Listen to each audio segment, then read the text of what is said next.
বাংলাদেশ বেতার, সুখী সংসার। পরিবেশনায় জনসংখ্যা, স্বাস্থ্য ও পুষ্টি সেল।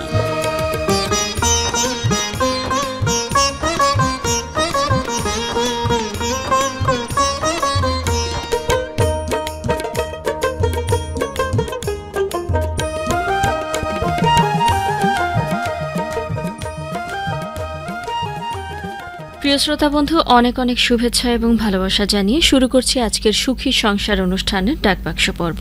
বন্ধুরা, মুজিব বর্ষের শুভেচ্ছা সবাইকে। আর এ সময়ে সবাই নিজ নিজ কর্তব্য পালন করতে হবে দেশ গড়ার জন্য, সেই সাথে সমাজের ইতিবাচক পরিবর্তনের জন্য প্রত্যেকের নিজ নিজ অবস্থান থেকে সকল দায়িত্ব কর্তব্য সুন্দরভাবে পালন করতে হবে।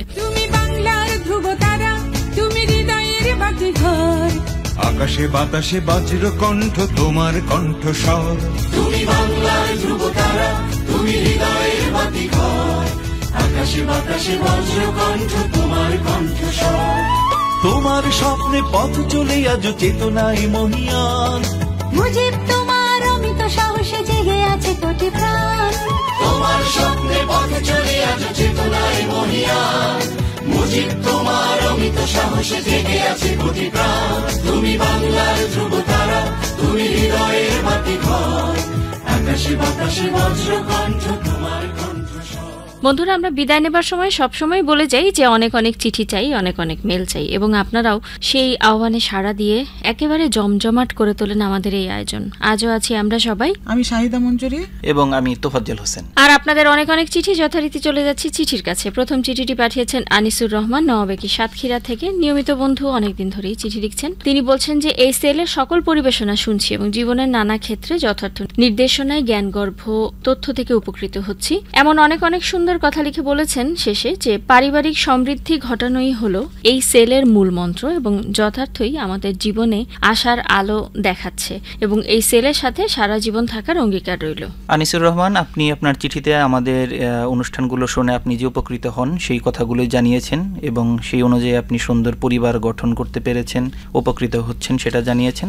আসলে আমরা আপনাদের যাদের উদ্দেশ্যে অনুষ্ঠানগুলো করি, আপনারা যদি উপকৃত হন তবে আমাদের সার্থকতা। আপনার চিঠির জন্য ধন্যবাদ। এম কামরুল হাসান মিলু গৌরীপুর ময়মনসিংহ থেকে চিঠি লিখেছেন এবং বলেছেন যে করোনাকালীন সময় মায়ের বুকের দুধ সন্তানকে কিভাবে খাওয়াতে হবে এই সম্পর্কে ক্লিয়ারভাবে খুব চমৎকার আলোচনা করবার জন্য অনেক অনেক ধন্যবাদ। ডাকবাক্সে লিখে উত্তর কেন পাই না অন্য সকল কথার সাথে নিহার বানু নাটকের সকল অভিনেতা অভিনেত্রীদের অভিনয় ভালো লাগে এটিও জানিয়েছেন। ভাই কামরুল হাসান মিলু, যে দেখেন আপনার চিঠির উত্তর কিন্তু আমরা দিয়ে দিচ্ছি। বেশ কিছুদিন আপনার চিঠি আমরা হাতে পাইনি, সেই জন্য আমরা পড়তে পারিনি। আপনার চিঠির জন্য ধন্যবাদ। মোহাম্মদ ইব্রাহিম মাহমুদ চিঠি লিখছেন গলাচিপা, পটুয়াখালী থেকে। শুভেচ্ছা ভালোবাসা জানিয়েছেন বিশেষ করে লাইভ ফোন ইন অনুষ্ঠানের সঞ্চালক ডাক্তার রেজাউল আলমকে এবং তিনি তাকে সাধুবাদ জানিয়েছেন করোনা যোদ্ধা বলে। নিহার বানু নাটক যেমন আনন্দ দিচ্ছে তেমনি অনেক গুরুত্বপূর্ণ তথ্য দিচ্ছে। এই নাটকের সকল কলাকুশলীকে অনেক ধন্যবাদ। এই ধারা যেন অব্যাহত থাকে। মোহাম্মদ ইব্রাহিম মাহমুদ, আপনার চিঠিতে বুঝতে পারছি যে আমরা যারা করোনার সময়ে কাজ করে যাচ্ছি তাদের আপনি ধন্যবাদ দিয়েছেন। করোনা যোদ্ধা শুধু রেজা ভাই উনি নন, যারা এই সময় আসলে অনুষ্ঠানে অংশগ্রহণ করেছেন এবং যারা পেছন থেকে এই অনুষ্ঠানগুলো আয়োজন করেছেন সবাইকে আমাদের পক্ষ থেকে আন্তরিক শুভেচ্ছা ও ধন্যবাদ। মোহাম্মদ লাল মিয়া, আপনি ফরিদপুর থেকে চিঠি লিখেছেন এবং আপনি বলেছেন যে বেতার আমার প্রাথমিক বিদ্যালয়।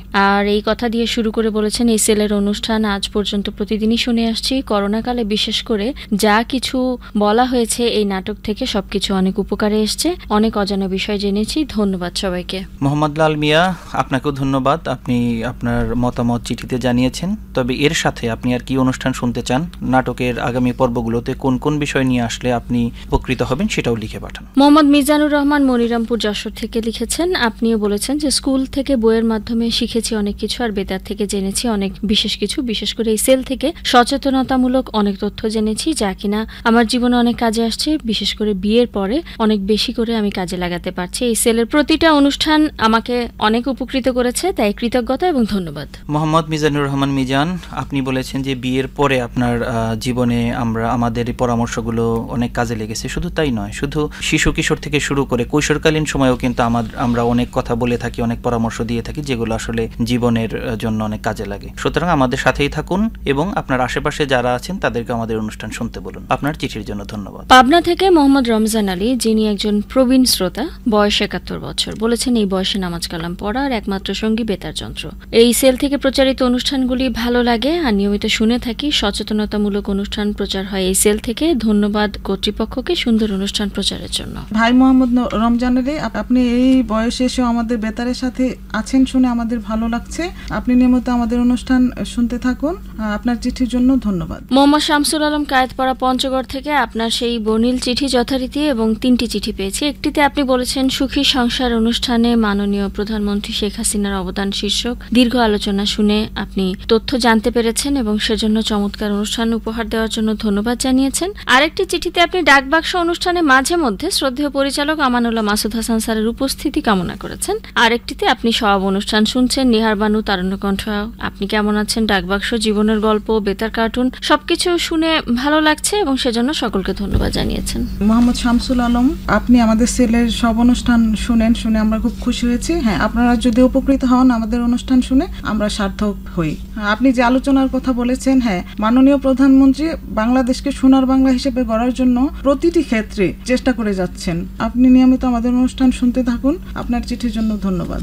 গৌরীপুর ময়মনসিংহ থেকে অজুহা সুন্দরী চিঠি লিখেছেন, বেশ দীর্ঘ চিঠি, পোস্টকার্ডের মধ্যে অনেক কিছু লিখেছেন এবং বলেছেন যে আমাদের কথা আমাদের গান অনুষ্ঠানের কুইজ পর্বটি চালু হওয়াতে আমরা শ্রোতা গোষ্ঠীরা অনেক খুশি হয়েছি, কারণ কুইজ পর্বের মাধ্যমে শ্রোতাদের মেধা যাচাই হয় আর শুনতেও আগ্রহ তৈরি হয়ে থাকে। তবে অনুরোধ করছি, নিহার বানু ধারাবাহিক নাটক 3 জনের পরিবর্তে 4 জনকে যদি বিজয়ী করা যেত তাহলে সমান সমান এক হালি হয়ে যেত, এতে শ্রোতারা ভীষণ খুশি হতো। অজুফা সুন্দরী, আপনি যে প্রতি পর্বে 4 জন করে বিজয়ীর কথা করতে বলেছেন, আসলে আগে কিন্তু ছিল 2 জন, সেটিকে আমরা বাড়িয়ে আসলে 3 জন করেছি। আপাতত এইভাবেই চলবে, ভবিষ্যতে যদি বাড়ানো সম্ভব হয় তবে আমরা সেটা ভেবে দেখব। আপনার চিঠির জন্য ধন্যবাদ। মোহাম্মদ ফারুক মোল্লা, 2500, নারায়ণগঞ্জ থেকে 2টি চিঠি লিখেছেন এবং একটিতে বলেছেন স্বাস্থ্যই সুখের মূল, এসো গড়ি ছোট পরিবার। এই 2টি অনুষ্ঠানের মাধ্যমে অনেক অজানাকে জানতে পাচ্ছি, উপকৃত হচ্ছে আমার ক্লাবের সকল শ্রোতাবৃন্দ। আরেকটিতে আপনি লিখেছেন যে আমার ক্লাবের পক্ষ থেকে প্রতি সপ্তাহে একদিন এলাকার সকল শিশুদের স্বাস্থ্যের প্রতি কিভাবে যত্ন নেওয়া দরকার তা নিয়ে সকল শিশুর পিতামাতার প্রতি বুঝিয়ে বলি এবং মহিলা সদস্য যারা গর্ভবতী তারা গর্ভবতী মায়েদের যত্ন কিভাবে নিতে হয় তা বুঝিয়ে দিচ্ছে। ভাই ফারুক মোল্লা, আপনি আপনার শ্রোতা ক্লাবের পক্ষ থেকে যে প্রয়াস চালিয়ে যাচ্ছেন এটি শুনে আমরাও খুশি হয়েছি। এভাবেই প্রতিটি ক্লাব যদি তার আশেপাশের মানুষকে সচেতন করে তোলে তবে কিন্তু আমরাও খুশি হব। আর আপনি এসগরি ছোট পরিবার এবং স্বাস্থ্যই সুখের মূল অনুষ্ঠান 2টি শুনে যে উপকৃত হয়েছেন সেটি জেনে ভালো লাগলো। তবে আর কি কি বিষয় শুনতে চান সেটিও লিখবেন। ফুলবাড়িয়া ময়মনসিংহ থেকে লিখছেন ফকির মোস্তফা কামাল পাশা, আপনি বলেছেন ধূমপানের কুফল নিয়ে নিহার বানু নাটকে কিছু কথা তুলে ধরবেন আর মতির চরিত্র ভালো লাগছে। আমাদের কথা আমাদের গান অনুষ্ঠানে কবে থেকে কুইজ দেওয়া হবে? ভাই ফকির মোস্তফা কামাল পাশা, নাটক আপনার ভালো লাগছে জেনে আমাদেরও ভালো লাগলো। আর আমরা কিন্তু গত মাস থেকে আমাদের কথা আমাদের গানের কুইজ দিয়ে দিয়েছি, আমাদের সাথেই থাকুন, শুনতে থাকুন। শিউলি রানী অন্তরা, কেন্দ্রীয় নেত্রকোনা থেকে আপনি বলেছেন ভাইয়া আপু নাটকে কি বিজয়ী হতে পারবো? কথায় গানে সঙ্গীতমালা অনুষ্ঠানে তো লিখে উত্তর পাই না। নিহার বানু নাটকটি ভালো লাগে এবং যা কিছু অনুষ্ঠান প্রচার করা হয় ভালো লাগে আমার কাছে। জনসংখ্যার অনুষ্ঠান 100 আমার পরিবারের লোকজনেরা শুনতো না, আমি ওদের সবাইকে বুঝিয়ে বলেছি এটি শোনা কত জরুরি। শিউলি রানী অন্তরা, আপনি বিজয়ী হওয়ার কথা বলেছেন। আসলে লটারি, এটা তো লটারিতে হয়। আপনি কবে বিজয়ী হবেন, কখন হবেন সেটা আমরা আসলে বলতে পারবো না। আপনার ভাগ্যে যদি থাকে কোনো না কোনো দিন আপনি নিশ্চয়ই বিজয়ী হয়ে যাবেন।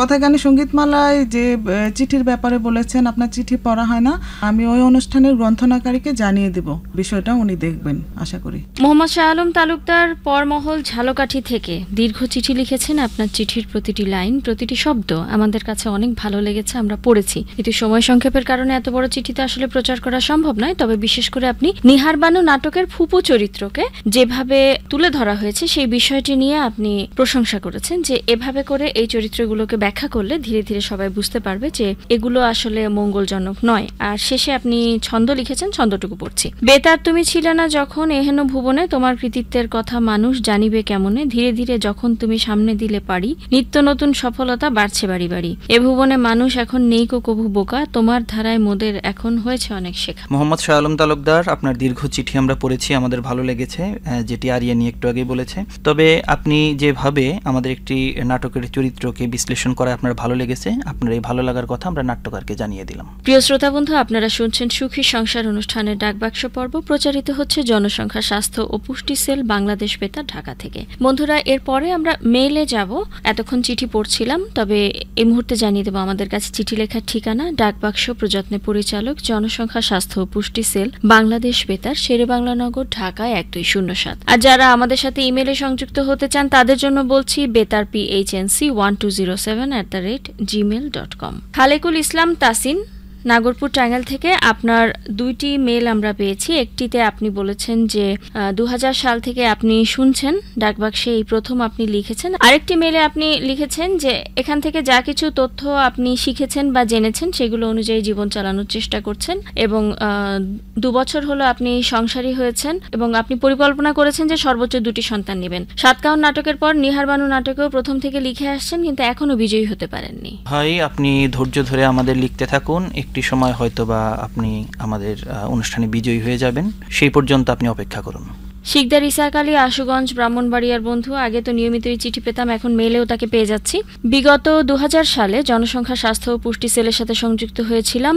আজ 20 বছর সম্পন্ন হলো এই সেলের সাথে ছিলাম, থাকবো, এবং এই দীর্ঘ পরিক্রমায় এই সেল থেকে সাপ্তাহিক নাটক, ধারাবাহিক নাটক, বেতার কার্টুন, জনসংখ্যা বিষয়ক গান, আলোচনা, প্রামাণ্য প্রতিবেদন, একান্ত সাক্ষাৎকার, ফোন ইন, জনসংখ্যা ও পুষ্টি বিষয়ক গান নিয়ে অনুরোধের আসর, চিঠিপত্রের আসর, শ্রোতাদের সাক্ষাৎকার, সবকিছু শুনে এতটুকুও ক্লান্ত বোধ করিনি। কুইজ পর্বগুলোতে অংশগ্রহণ করেছি, সফলতা পেয়েছি 2/3 অনুষ্ঠানে। প্রতি রবিবারের জন্য অপেক্ষা করে থাকি কখন ফিরে আসবে ডাকবাক্স অনুষ্ঠানের মাহেন্দ্র খন। ভাই শিকদার ইসাক আলী, আপনার খুব সুন্দর গঠনমূলক 2টি মেইল আমরা পেয়েছি, আপনি খুব সুন্দরভাবে লিখেছেন। আর আপনি 20 বছর ধরে যে আমাদের সাথে আছেন সেই জন্য আমরাও গর্বিত, কারণ আপনাদের মতো নিবেদিত প্রাণ শ্রোতা আছে বলেই আমরা অনুষ্ঠান করার অনুপ্রেরণা পাই। সুন্দর সুন্দর অনুষ্ঠানগুলো এর সাথে আমরা যুক্ত করার চেষ্টায় থাকি। পঞ্চগড় থেকে পিঙ্কি রানী মেইল করেছেন এবং বলেছেন, ইমেলের শুরুতে মুজিব বর্ষের শুভেচ্ছা। আমি বেতারের একজন নবীন শ্রোতা। পুষ্টি সেলের অনুষ্ঠানসমূহ আমার অনেক ভালো লাগে। নিহার বানুতে গ্রামের এক কুসংস্কার তুলে ধরা হয়েছে, নাট্যকারকে ধন্যবাদ জানাচ্ছি। আসলেই ঠাকুরদাদার কালে কত কুসংস্কার ছিল, সেই চিত্রগুলো সকলে তুলে ধরছেন। অনেক অনেক ধন্যবাদ। পিঙ্কি রানী, আপনাকে মুজিব বর্ষের শুভেচ্ছা। আপনি আমাদের নাটকের গঠনমূলক সমালোচনা করেছেন। আসলে আমাদের দাদাদের অথবা আপনাদের দাদা দাদিদের আমলে অনেক কুসংস্কার ছিল, এখনো আছে। কুসংস্কারগুলো দূর করার জন্য যা যা প্রয়োজন আমরা এই নাটকের চরিত্রের মধ্যে সেগুলো ফুটিয়ে তুলছি। আপনি নিয়মিত নাটক শুনবেন এবং আপনার জীবনে কাজে লাগাবেন।